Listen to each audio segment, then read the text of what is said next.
Hey guys, welcome back to my page. It's Cactus Uncle. Today I threw together a compilation of just planting up a few bare root things that I had laying around that needed to be replanted.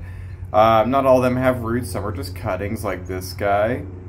And yeah, I just wanted to throw together a short video for you guys, just demonstrating how I plant them and all that fun stuff.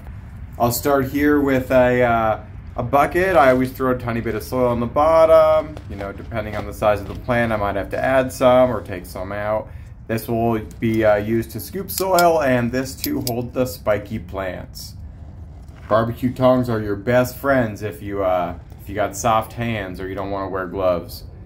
So you can see here, the barbecue tongs come in really handy just to grab it, manipulate it, and then you can just kind of throw dirt around the base there. So this is a cactus called Stenocactus multicostatus, and the common name is like brain cactus because of those like really strange looking like ripples on the ridges there. It's a really cool looking cactus.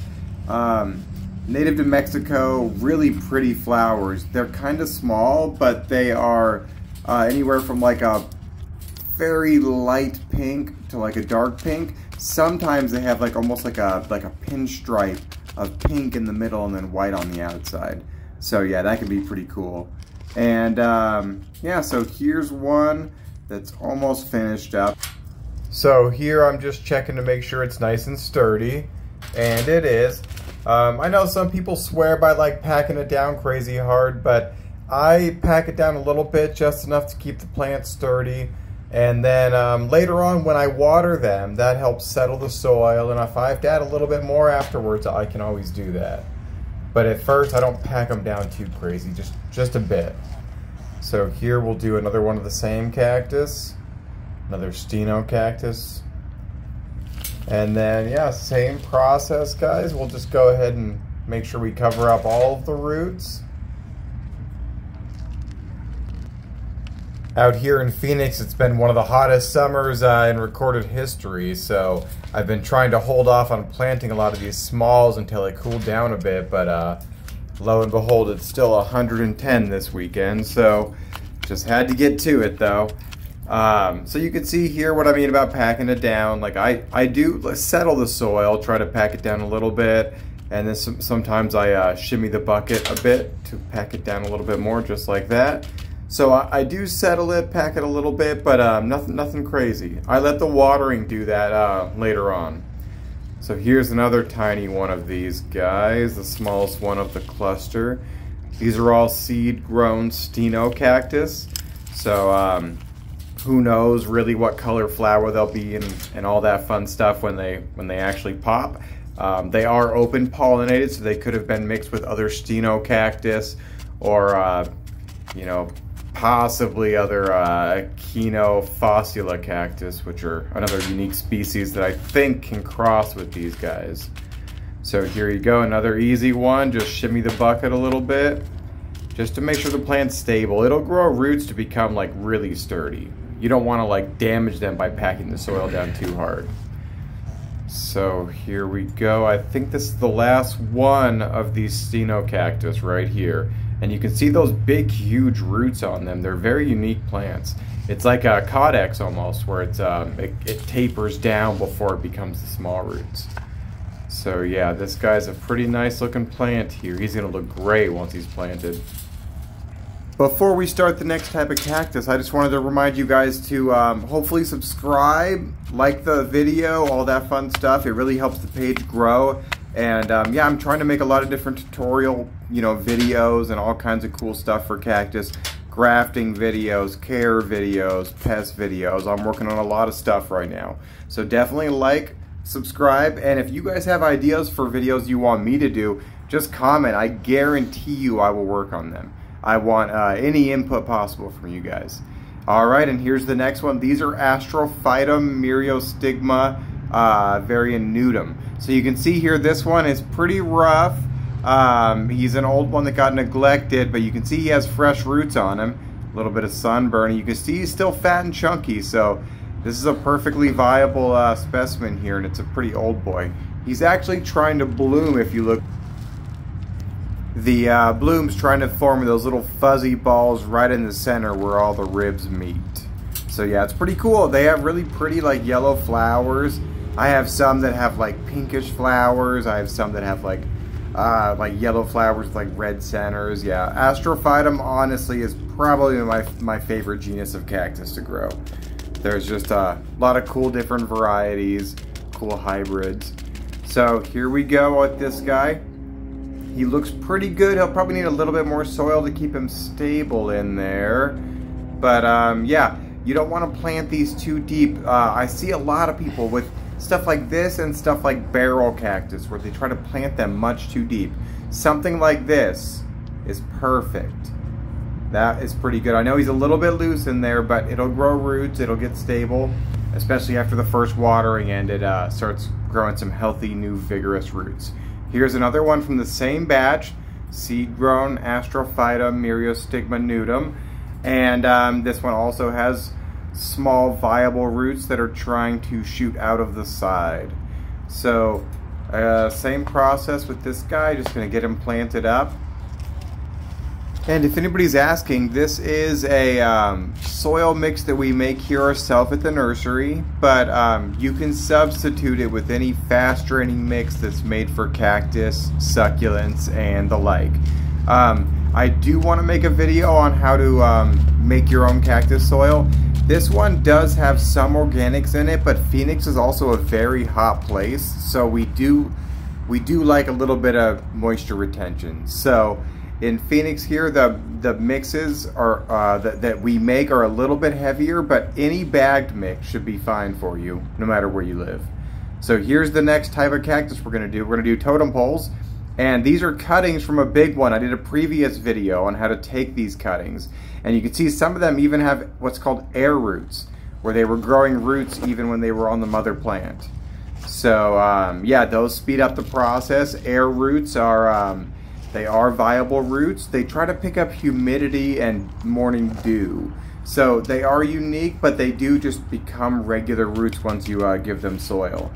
So you can see how much easier totem pole is because they don't have thorns, really just no fuss. I mean, you don't have to worry about anything. You just grab them, throw them in, pack it down, and bam. Within a few months, that thing will have great roots and new growth.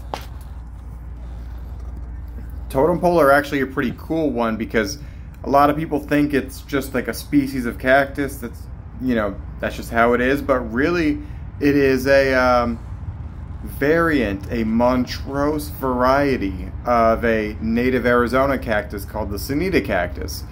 This one's going to be a little crooked because of how big the bottom is, but that is okay. But yeah, the Stenocactus is a large plant native to the Arizona desert out here. It's like a big branching cactus that grows like tons of branches. And on the growth tips, when they get like 10, 15 feet tall, it looks like they're hairy. It's pretty crazy looking. But this form is totem pole, and they don't have thorns. They still grow very large if you let them. But people like them for that like melted candle wax type of look. They're a very unique plant, and when it comes to things that actually like thrive out here in the Phoenix desert, these things, I mean, they're easy as can be. You could water them, you can keep them dry, they'll survive. So here's like a nice little chunky one, and you can see it has just a little bit of roots from where I was staging it to dry out. It was sitting in a little bit of dirt, and it's already grown some roots on there. So this guy is already ahead of the pack. This one's actually probably my favorite. He's nice and chunky. Hey guys, I just want to remind you, if you have any like questions on anything I'm doing, or you know, any questions about this stuff, please leave them in the comments. I'm more than happy to respond and or make new content that's better for you guys. So I'm kind of new to this. I know everything about cactus. I am an expert, but when it comes to video editing and, you know, figuring out what content you guys actually want, I'm still novice to that, so bear with me. So here's a couple more totem pole cactus. This one actually has a whole bunch of roots. I had to dig him up for, we were replanting a planter with new stuff for the fall. So this guy had to come out, so we're just throwing him in.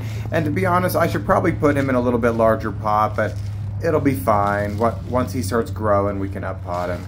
He's pretty big for this small pot here, but you know, he'll survive. So just shimmy that soil, my favorite method to pack it down a little bit.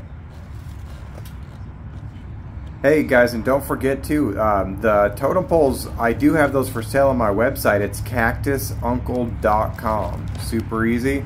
I ship within the US, and I do have plenty of totem poles on the site. So if you guys have any questions or anything like that, just let me know, or just go on the site, check out what's there. Some of the other plants that I'm planting in this video are not up on the site, but yeah, just message me out. I'm sure I can, acquire a few for you guys. But yeah, here, sorry this is a little bit out of frame, but this one needed a little bit more soil. It's a little bit shaky in there. So that should be pretty good. And then the last but not least is the little guy here. This one's cool. He's a good little specimen. He's tiny, I know, but you can see all the roots popping out at the bottom. He is perfectly healthy.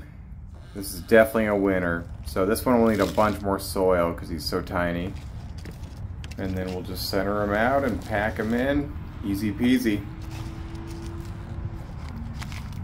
So at this point, I think you guys are getting the gist of it. Like, it's, really simple, especially when you're replanting small things. But I have videos on my page replanting, 3-4 foot toothpick cactus that are dangerous as heck. So just check those out too. I have plenty of content for big, small, everything. And then this is a dangerous one, I suppose. The Ferocactus hybrid. I'm not sure exactly which species this is. It is an open pollinated hybrid. I've had it for years, and he is going into a new pot now. So especially with Ferocactus and other like really hardy desert plants, I really don't try to overpot them. I know you might think it's too small of a pot, but this is probably ideal for the size of the plant. I'm going to let him sit in something like this for a couple more years, and then I'll either put him in the ground or I'll, give him a, 10-inch pot or something. The pot you're looking at is a 6-inch pot. So here, I know this one's dangerous. I got strong hands, tough hands, so the thorns don't bother me too much, but you guys definitely want to wear gloves for this. And yeah, just try not to bleed too much. It is a dangerous plant though. You can see here I'm tilting it to try to force soil onto that side because I'm trying to straighten out the plant. I want it to look really nice in the pot. I want it to look straightened out, centered out, all that fun stuff. So now I'm packing it down, trying to get it to go to one side. And pretty close here. Yeah, once you actually see this packed down, I think you'll appreciate why it doesn't need a bigger pot. This is actually probably the perfect size for this. So, yeah, that's a nice looking plant. So yeah, right there, that's exactly what you're looking for. You don't want to overpot these cactus. They really don't need huge pots. Alright guys, well that's the end of the video. I hope you learned something. Please like and subscribe. Visit my site, cactusuncle.com. Thanks.